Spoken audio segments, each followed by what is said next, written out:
আজকে আমরা 14 নম্বর শ্লোক নিয়ে আলোচনা করব।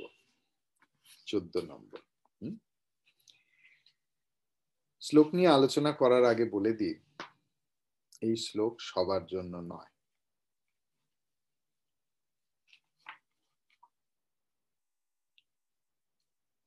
ব্রহ্মচর্য, গার্হস্থ্য, বানপ্রস্থ, সন্ন্যাস, এই আমাদের জীবনের চতুরাশ্রম। প্রত্যেক জীবনেই কিছু ভুল ভ্রান্তি হয়ে থাকে। সন্ন্যাস জীবনেও হয়ে থাকে। শাস্ত্র অনুযায়ী সন্ন্যাসী জগৎ শ্রেষ্ঠ। তাই সন্ন্যাস আশ্রম ছাড়া আর কোনো আশ্রমের সন্ন্যাসীর সমালোচনা শাস্ত্র বিরোধী। এই শ্লোকে সেটাই করা আছে, কারণ আমাদের পরম পূজ্যপাদ আচার্য একজন সন্ন্যাসী। তার অধিকার আছে আমাদের সকলকে শাসন করার, যদি আমরা বিপথে যাই। কিন্তু আমার এই দীর্ঘ 2 দশকের সাধু জীবনের অভিজ্ঞতা থেকে বলছি, করজোড়ে নিবেদন করছি, নিজেদের আধ্যাত্মিক পথে এগিয়ে যান, কারোর দিকে তাকাবেন না। অন্তত গৃহস্থ হয়ে সাধু সমালোচনা একজন গৃহস্থের পক্ষে যে কত ক্ষতিকারক, সব দিক থেকে, সামাজিক, আর্থিক, আধ্যাত্মিক, জাস্ট এটা মাথায় রাখুন। কেননা আমাদের ভজ গোবিন্দম বা মোহমুদ্গর স্তোত্রের মধ্যেই এটা আসছে, তাই আমরাও এটা পড়ব। জটিলো মুন্ডে লুঞ্ছিত কেশঃ, জটিলো মুন্ডে লুঞ্ছিত কেশঃ, কাষায়ম্বর বহুকৃত বেশঃ, কাষায়ম্বর বহুকৃত বেশঃ, পশ্যন্যপি চ ন পশ্যতি মূঢ়ঃ, পশ্যন্যপি চ ন পশ্যতি মূঢ়ঃ, হ্যুদরনিমিত্তং বহুকৃত বেশঃ, হ্যুদরনিমিত্তং বহুকৃত বেশঃ। আমরা সবাই একসঙ্গে বলি, জটিলো মুন্ডে লুঞ্ছিত কেশঃ, কাষায়ম্বর বহুকৃত বেশঃ, পশ্যন্নপি চ ন পশ্যতি মূঢ়ঃ, হ্যুদরনিমিত্তং বহুকৃত বেশঃ। ভজ গোবিন্দম ভজ গোবিন্দম, গোবিন্দম ভজ মূঢ়মতে, ভজ গোবিন্দম ভজ গোবিন্দম, গোবিন্দম ভজ মূঢ়মতে।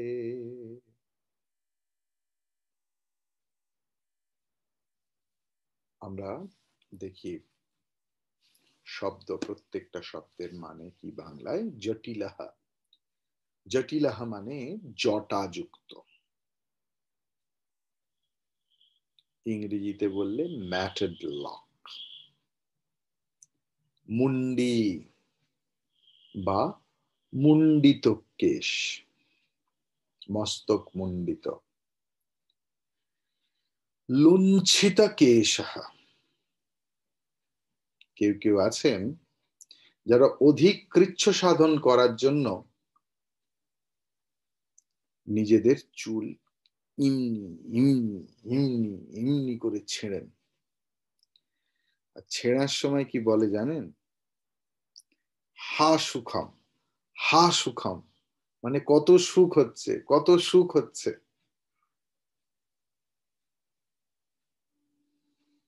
আমি নিজে চোখে দেখেছি।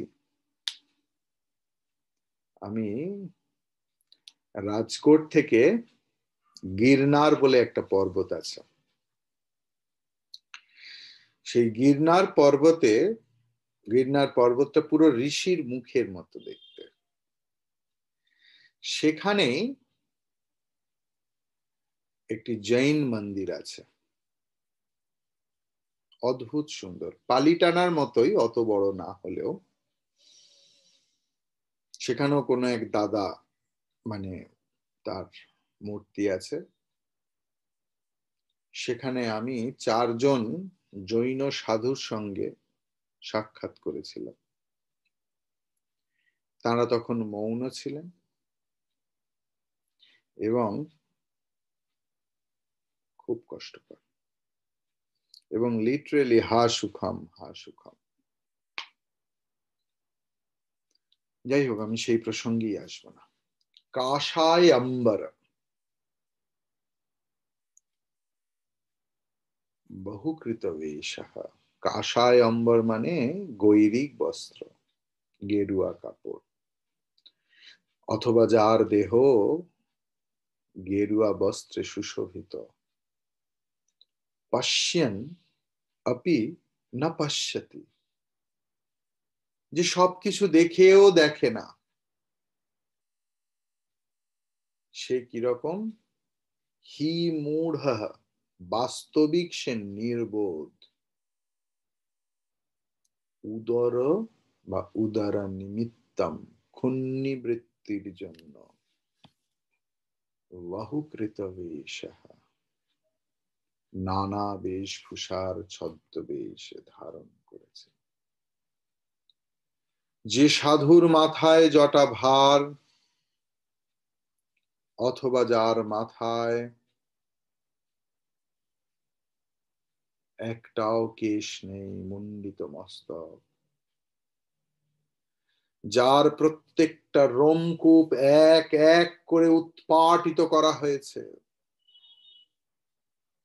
যার সম্পূর্ণ দেহ গৈরিক বস্ত্রে গেরুয়া কাপড়ে সুসজ্জিত, সেই নির্বোধ মোহ অন্ধ, সে দেখেও দেখে না। এইরূপ নানা রকমের ছদ্মবেশ ধারণ করে আছে শুধুমাত্র উদর নিমিত্ত জন্য, উদর পূর্তির জন্য। আবারও বলছি, এই পুরো শ্লোকটাই সন্ন্যাসীদের জন্য। গৃহস্থরা শুধু শুনুন, খবরদার করতে যাবেন না।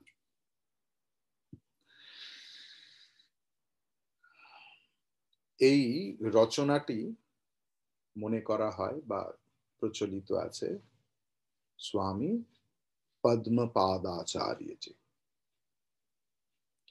এই পদ্মপাদাচার্যজি ভগবান শঙ্করাচার্যের অন্যতম সন্ন্যাসী সন্তান। কথিত আছে যিনি এত গুরু সেবায় তৎপর থাকতেন, এতটাই তার কাছে গুরু সেবা বড় হয়ে থাকতো যে গুরুর ডাক তার কাছে যথেষ্ট ছিল একটা। একবার নদীর ওপারে কাপড় কাচ্ছে, আর এদিকে গুরুদেব অর্থাৎ ভগবান শঙ্করাচার্য ক্লাস শুরু করবেন, বেদান্ত ক্লাস। প্রত্যেক দিন সকালবেলা প্রথম বেদান্ত ক্লাস, তারপরে ব্রেকফাস্ট পাবে, এই নিয়ম। সেই পরম্পরা চলছে, অন্তত আমার মতো এই অধম সন্তান বজায় রেখেছে। যেদিন ক্লাস নেই, ক্লাসের দিনে, সেদিন ব্রেকফাস্ট নেই। প্রথম ক্লাস, তারপর ব্রেকফাস্ট। ক্লাস নেই, ব্রেকফাস্ট নেই। তো এইরকম ক্লাস চলছে আর গুরু তার সন্তানকে ডাকছেন। সে কি করছে না, নদীর ওপারে গুরুরই কাপড় কাচ্ছে, শুধু কানে গেছে। সবকিছু ছেড়ে সে আর ভেবে দেখেনি যে একটা বিশাল চওড়া নদী তার সামনে। ভগবান সব দেখছেন।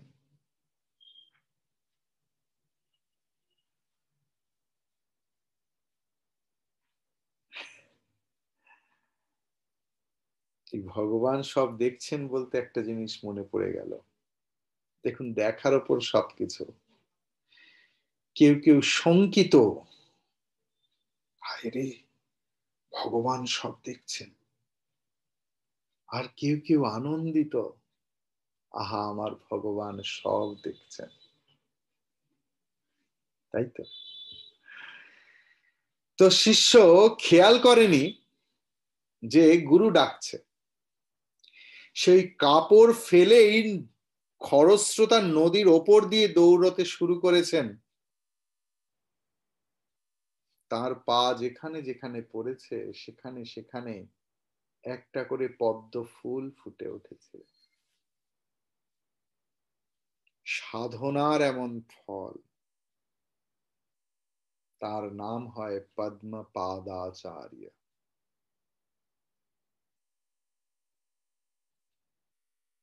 তার খুব কমই ওয়ার্ডস আমরা পেয়ে থাকি পদ্মপাদাচার্যজি। তিনি ভগবান শঙ্করাচার্যের যে ব্রহ্মসূত্র ভাষ্য ছিল তার উপর তিনি পঞ্চপাদিকা রচনা করেন। পঞ্চপাদিকা। আসলে এই বক্তব্যের বিষয় হচ্ছে যে এক সাধকের খুব বড় কিছু বিষয় তার পোশাক না হয়ে যায়। যে এই মিশনে তো সবাই হয় মুন্ডিত কেশ, নয় এরকম।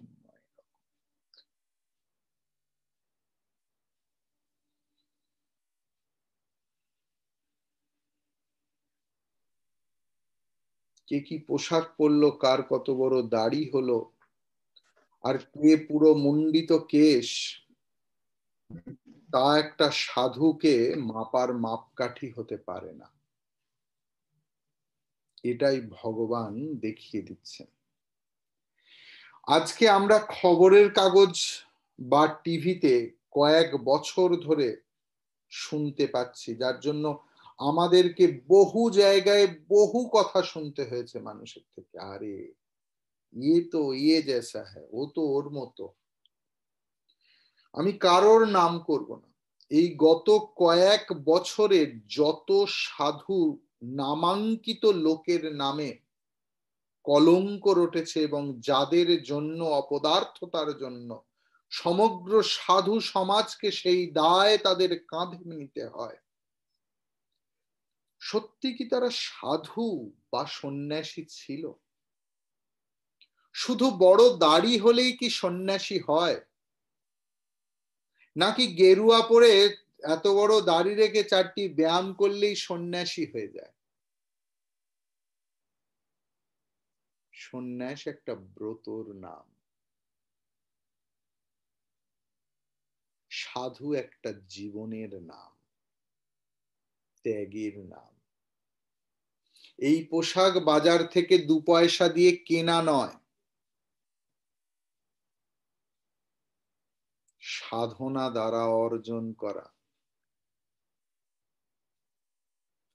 ভগবান যেমন সন্ন্যাসীদের সমালোচনা করছেন, তার সঙ্গে সঙ্গে চেষ্টা করছেন সংসারীদের চোখ খুলে দেওয়ার জন্য।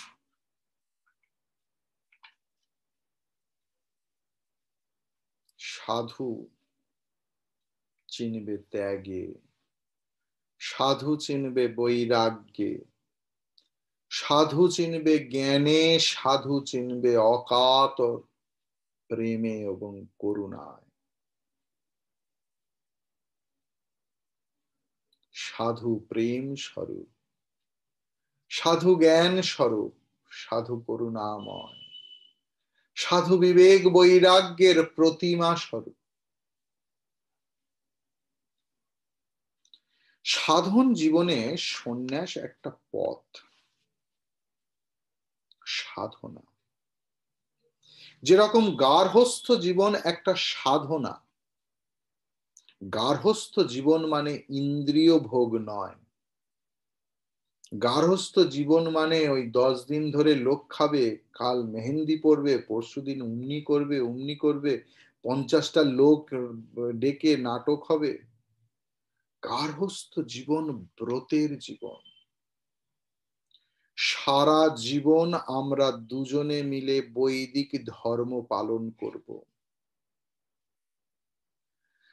সারা জীবন ধরে আমরা ধর্মপথে উপার্জন করব এবং ব্রহ্মচর্য, বানপ্রস্থ এবং সন্ন্যাস আশ্রমের দায়ভার বহন করব। গার্হস্থ জীবন একটা ব্রতর নাম। গার্হস্থ জীবন ভোগ সুখের নাম নয়। সাধক হলো সচ্চিদানন্দ স্বরূপ।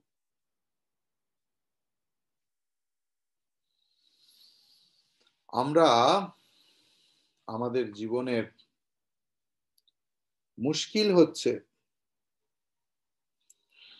যে বাবা স্বামীজি আপনাকে গেলেই লোকে প্রণাম করে, আপনার এটা, আপনার ওটা, সেটা। যতবার ট্রেনে যাতায়াত করেছি বা যে মাধ্যমেই যাতায়াত করেছি, লোকের একটাই প্রশ্ন, কি খাই, কি পরি, কে খরচ দেয়, কোথায় শুই। এবং কেউ যদি দেখে যে সাধু খুব বিলাসবহুল জীবন যাপন করছে, তখন অন্যান্যরা ভাবে বাহ, সহজে ভিক মেলে, তাই সাধু হই। কেননা চাকরি বাকরির বাজার তো খুব খারাপ। এই ভাবনা নিয়ে যদি কেউ সন্ন্যাস আশ্রমে আসে, তার এবং তার ওপর নির্ভরশীল সমাজের অবস্থা তো কাহিল। সন্ন্যাসীর জীবনে দেখতে লাগে। সন্ন্যাসীকে আমরা প্রণামী দিই, দক্ষিণা দিই, কিন্তু ভেবে দেখেছি সেই দক্ষিণা কিভাবে খরচ হয়। সন্ন্যাসী তো মুভি হলে মুভি দেখতে যায় না, সন্ন্যাসী তো রেস্টুরেন্টে খেতে যায় না, সন্ন্যাসী তো লিকার শপে লাইন দেয় না।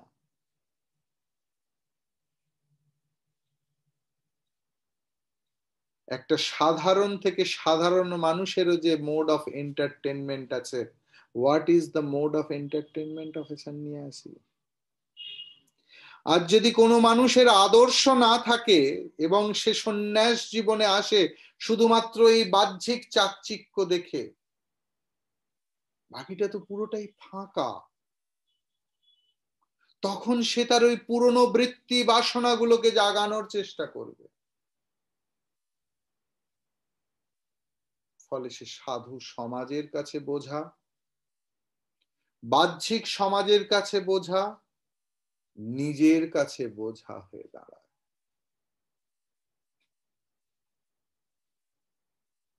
সুতরাং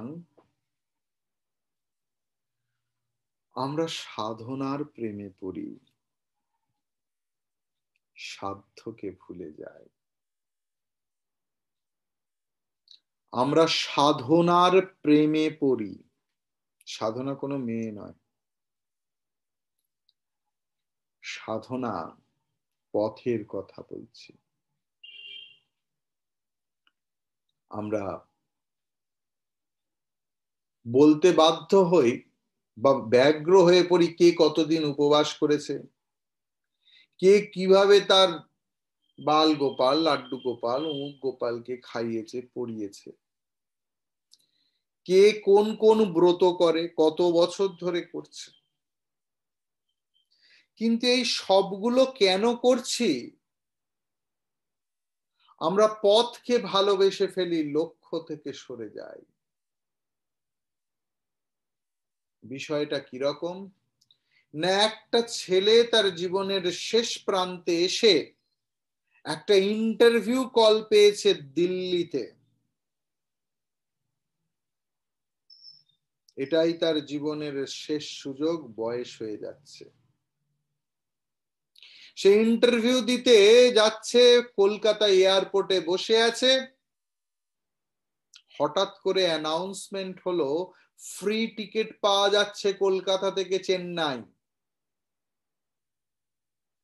বহু লোক ছুটলো, সেও ছুটলো।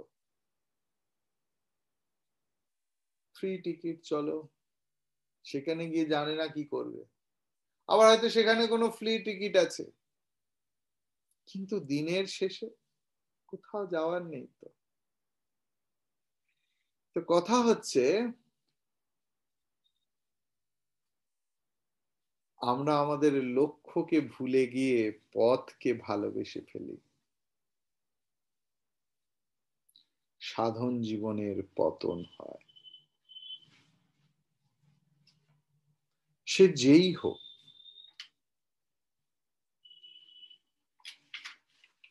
এটাই আমাদের সবচেয়ে বড় বিষয়। শোনা যায় যে আমাদের আদিমকালে খ্রিশ্চানিটিতে আছে যে আদম,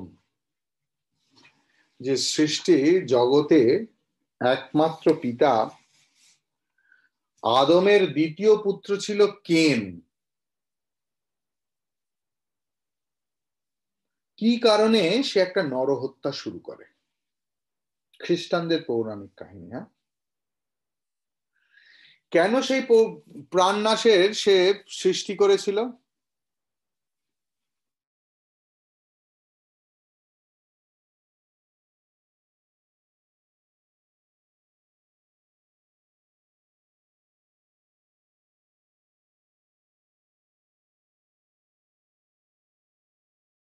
তো এখন কথা হচ্ছে, কেন অত্যন্ত কর্মবিমুখ ছিল। সে ন্যূনতম কাজ করে খাদ্য সংগ্রহ করতে চেয়েছিল। সে দেখলো যে অত্যন্ত অল্প পরিশ্রমেই তার পেট ভর্তি করতে পারছে। সে সে একটা পাহাড়ের পেছনে দাঁড়িয়ে হঠাৎ করে কোনো জন্তুকে হত্যা করে। সবচেয়ে অল্প পরিশ্রম আর সবচেয়ে বেশি আরাম উপভোগ করাই হচ্ছে স্বার্থপরতার বিপজ্জনক দর্শন।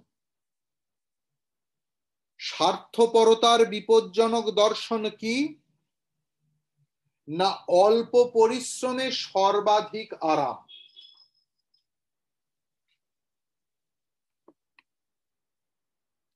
এইখান থেকেই সভ্যতার বিনাশ শুরু হয়েছে। যেখানেই এই দর্শন, সেখানেই মানুষ নীতিহীন, সেখানেই মানুষ অশালীন, সংস্কৃতি বিরুদ্ধ, বর্বর।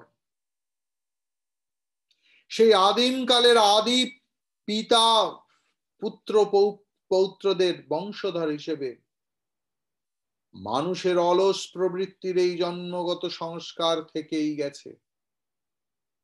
তা আমাদের প্রজন্ম তো দেখা যায় সমাজের সমস্ত স্তরেই এবং কাজের ক্ষেত্রেও আমরা অলস প্রকৃতির ধোঁকাবাজ মানুষ দেখব। এরা কিভাবে মানুষকে ধোঁকা দিয়ে পয়সার উপার্জন করা যায় তার চিন্তা করে।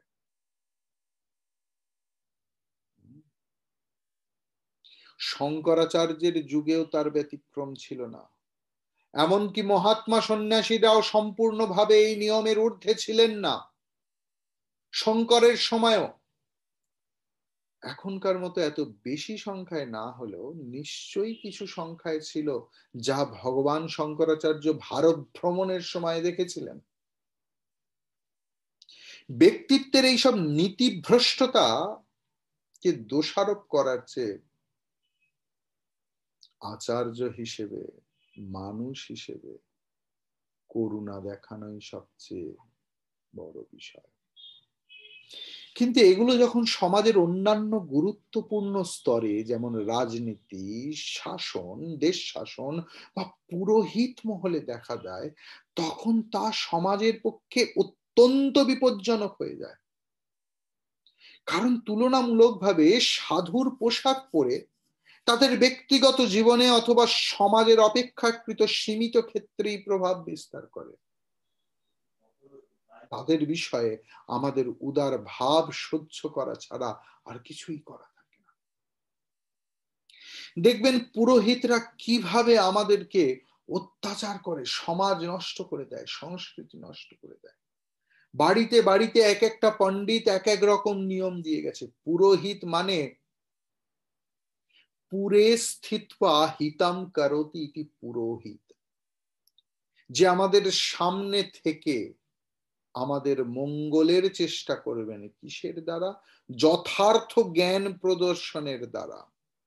যে প্রদীপ নিজে জ্বলে না, সে অন্যকে জ্বালায় কি করে? আজকের পুরোহিত কুল মানেই যারা মাধ্যমিক ফেল বা উচ্চ মাধ্যমিক কোন রকমে পাশ করেছে, কি করবে? পিতৃদত্ত পইতে গলায় ছিল, লাইনে নেমে পড়েছে। তাদের কাছে এটা একটা ব্যবসা। আর কি বলে? আমি লাইনে নেমে পড়েছি।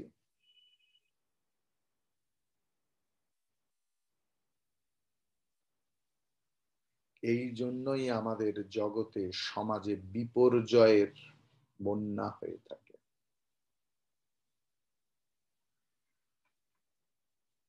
সন্ন্যাসীর বেশ ধরে মানুষ অনৈতিক কাজ করছে। আজ নয়, বহুদিন। রাবণের পতন সেই দিন হয়েছে যেদিন সে সাধুর বেশে চুরি করেছে।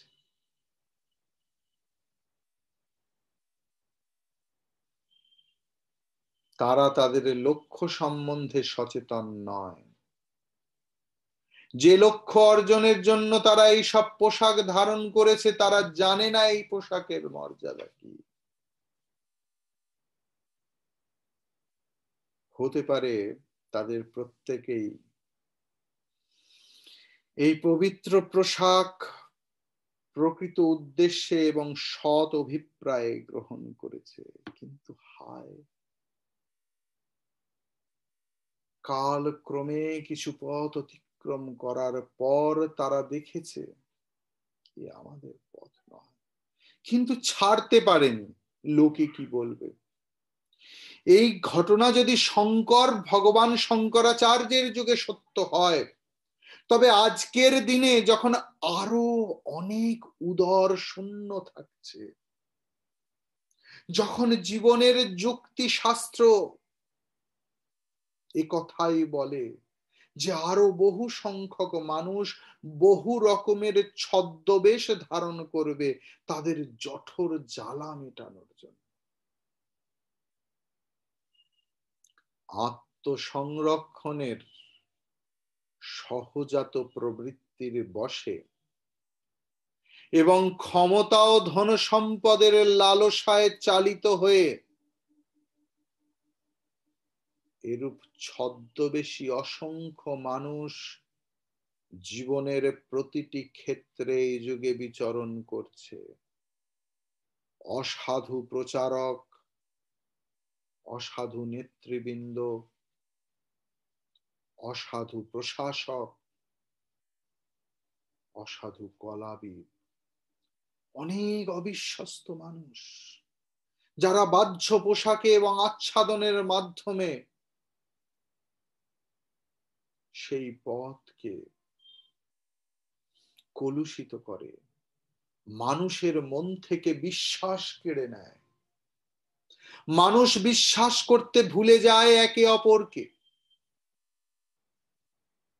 মানুষ একে অপরকে বিশ্বাস করতে ভুলে যায়।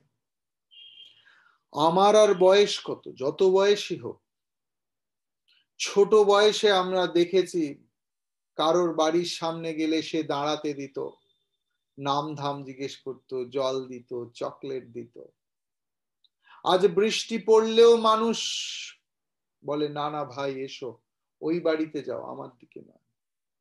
তার কারণ আমরা প্রত্যেক মুহূর্তে খবরের কাগজে, টিভি বা অন্যান্য পারিপার্শ্বিকতায় যা দেখছি শুনছি যে সন্ন্যাসীর কাপড় পরে মানুষ চুরি করে গেছে। আমরা আস্থা হারাচ্ছি। এমনকি একজন প্রতারক যখন পবিত্র বস্ত্রে নিজেকে সুসজ্জিত করে এবং দেখে যে অসংখ্য হিন্দু অচল বিশ্বাসে তার পায়ে প্রণাম করে, অন্তত সেই সময়ের জন্য সে সন্ন্যাসের মাহাত্ম্য সম্বন্ধে সচেতন হয়। সে নিয়মিত পড়াশোনাও করে, কিন্তু সেই ইচ্ছা আগ্রহ না থাকলে কিভাবে সম্ভব? মানুষের প্রকৃত লক্ষ্য সম্বন্ধে তারা অনেক লেকচার আদিও দিয়ে থাকে। সুতরাং আসলে পরিণতি যদি এই হয়, তবে কেন সে সংসার ত্যাগ করেছিল? কেন সে তার মাথা মুড়িয়েছিল? এই পরিস্থিতিতে আমরা শুধু বলতে পারি যে মানব সমাজে এই রকম নীচ প্রবৃত্তির ঘৃণ্য তুচ্ছ কীটগুলো সমাজের কাছে ভীতিপ্রদ। তারা সমাজ সেবার সঙ্গে জীবিকা অর্জন ও জীবন ধারণ করতে অক্ষম, আর সেই কারণেই তারা এই লাভজনক প্রতারণার পেশাটি গ্রহণ করেছে। এটা শুধুই উদরের দাবি পূরণের জন্য। তাই বলছেন উদর নিমিত্তম বহুকৃত বিষম। অসাবধান মনের কাছে অবোধগামী প্রবৃত্তির গুঞ্জরণ ও কুমন্ত্রণা, উচ্চতর আশা আকাঙ্ক্ষার দাবির চেয়ে হঠাৎ করে খুব জরুরি হয়ে আত্মপ্রকাশ করে। ইন্দ্রিয় উপভোগের কামনা বাসনার প্রলোভনেই মানুষকে জীবনের উচ্চতর মূল্যবোধ থেকে নিজের জীবনে সেগুলোর অনুশীলন করা থেকে বিচ্যুত হয়। ভগবান শ্রী গীতায়, মানে ভগবদ গীতায় 2য় অধ্যায়ের 60 নম্বর শ্লোকে যা বলছেন তার বঙ্গানুবাদ, হে কৌন্তেয়, হে পার্থ, হে অর্জুন, হে সখা, বিবেকবান ব্যক্তি ইন্দ্রিয় সংযমে সদা সচেষ্ট, কিন্তু তাকেও ইন্দ্রিয়গুলো বলপূর্বক বিপথে চালিত করে। আজকের এই ক্লাসের পরে একটা প্রশ্ন আসতে পারে যে আপনি যে এই এত কিছু বললেন যে এই এই এই এই সমস্যা সাধু এই রকম, তাহলে সংসারী যায় কোথায়? সাল 1926। স্বামী অখণ্ডানন্দ বলে একজন স্বামীজি ছিলেন। তিনি ভারত পরিক্রমা করেছেন কয়েকবার। তিনি গুজরাটের একটা গ্রামে গিয়ে পৌঁছেছেন। সেখানে ঝান্ডু ভাই ভট্ট ছিলেন, যার নামে ঝান্ডু বাম আছে এখন। স্বামী স্ত্রী থাকেন। অখণ্ডানন্দজি তাদের বাড়িতে গিয়ে আশ্রয় নিলেন। তারা সকাল থেকে বেরিয়ে গেলেন স্বামী স্ত্রী, অখণ্ডানন্দজির জন্য রান্না বান্না সব করে দিয়ে সন্ধেবেলায় ফিরলেন। এরকম দিন কয়েক থাকার পরে, আর স্বামী অখণ্ডানন্দজি সেই গ্রামেই একজনের কাছে সংস্কৃত পড়তেন। তো একদিন ঝান্ডু ভাইকে জিজ্ঞেস করলেন যে আচ্ছা, আপনারা যে আমার ওপর সমস্ত ভার দিয়ে এত বড় সংসার ছেড়ে চলে যান, এত সামগ্রী, এত কিছু, আপনাদের ভয় করে না? স্বামী স্ত্রী বললেন, স্বামীজি, এই 1 মাস আগেই একজন আপনার মতো পোশাক পরে এসেছিল, সেও সকালবেলা তা আসতো, কেননা আমাদের তো আয়ুর্বেদের বিভিন্ন কিছু দেখতে হয়। সন্ধেবেলা এসে দেখি সে অনেক কিছু চুরি করে চলে গেছে। তো অখণ্ডানন্দজি জিজ্ঞেস করলেন যে তারপরেও আপনারা আমাকে থাকতে দিলেন এবং সেই সকালবেলা চলে গিয়ে সন্ধেবেলা আসছেন। দুজনে প্রণাম করে বললেন, স্বামীজি, আমরা গৃহস্থ, এই গেরুয়া পোশাকধারী যাদেরকেই আমরা দেখি তাদেরকেই আমরা ভগবানের প্রতিমূর্তি বলে মনে করি, এবং গৃহস্থ ধর্মানুযায়ী আমরা সন্ন্যাসীর সেবা করি। সন্ন্যাসী তার ধর্ম পালন করবে, আমি গৃহস্থ, সন্ন্যাসীর বিচার করার অধিকার আমাদের নেই। আহা, কি আদর্শ সংসারী জীবন, কি আদর্শ সন্ন্যাসী জীবন। আসুন আমরা ভগবানের কাছে প্রার্থনা করি, যে যে আশ্রমে আছি, কেউ ব্রহ্মচর্য আশ্রমে, কেউ গার্হস্থ আশ্রমে, কেউ বানপ্রস্থ আশ্রমে, কেউ সন্ন্যাস আশ্রমে, আমরা যাতে আমাদের প্রত্যেকের আশ্রম ধর্ম টিকিয়ে রাখতে পারি। প্রত্যেকের কাছেই যেন তাদের আশ্রম সেই লক্ষ্য পৌঁছানোর সাধন সহায়ক হয়। আসুন আমরা সবাই মিলে প্রার্থনা করি, ভগবানের কৃপা ছাড়া তা সম্ভব নয়। আসুন সবাই মিলে ভগবানকে ডাকি, ভজ গোবিন্দম, ভজ গোবিন্দম, গোবিন্দম ভজ মূঢ়মতে, ভজ গোবিন্দম, ভজ গোবিন্দম, গোবিন্দম ভজ মূঢ়মতে। সম্প্রাপ্তে সন্নিহিতে কালে, সম্প্রাপ্তে সন্নিহিতে কালে, नहि नहि रक्षति डुक्रिंकरणे, भज गोविंदम, भज गोविंदम, गोविंदम भज मूढ़मते, गोविंदम भज मूढ़मते, गोविंदम भज मूढ़मते। ओ